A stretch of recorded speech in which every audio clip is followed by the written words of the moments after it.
భగవద్గీత 2వ అధ్యాయము 3వ శ్లోకము. క్లైబ్యం మాస్మగమః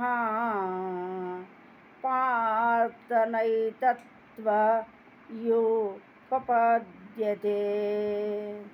క్షుద్రం హృదయ దౌర్బల్యం త్యక్త్వోత్తిష్ట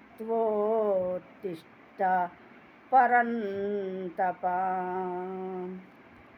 క్లైబ్యం నపుంసకత్వము, మాస్మగమః పొందకుము, పార్థ ఓ పృతకుమారా, ఏతత్ ఇది, త్వయి నీకు, న ఉపపద్యతే తగినది కాదు, క్షుద్రం తుచ్చమైన, హృదయ దౌర్బల్యం హృదయ బలహీనతను, త్యక్త్వా విడిచి, ఉత్తిష్ట లెమ్ము, పరంతప శత్రువుల నుండి దండించువాడా, ఓ పార్థ పతన కారణమైన ఈ నపుంసకత్వమునకు లొంగకుము, ఇది నీకు తగదు.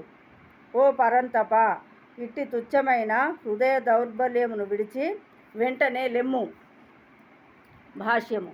ఇక్కడ అర్జునుడు పృతకుమారునిగా సంబోధింపబడినాడు.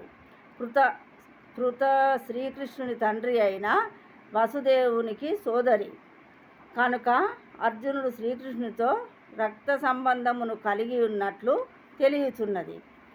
క్షత్రియుని పుత్రుడు యుద్ధము చేయుటకు నిరాకరించినచో అతడు నామమాత్ర క్షత్రియుడగును.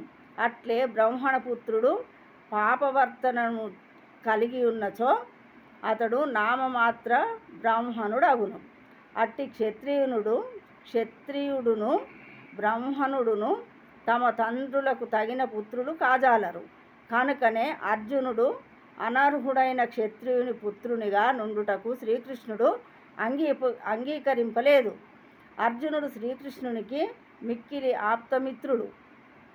అంతేకాకుండా శ్రీకృష్ణుడు ప్రత్యక్షముగా రథమునందుండి అతనికి మార్గము నిర్దేశించుచుండెను. ఇన్ని అవకాశములు ఉన్నప్పటికీ అర్జునుడు యుద్ధమును త్యజించినచో అతడు అపకీర్తిని కలిగించు కార్యము చేసినవాడగును.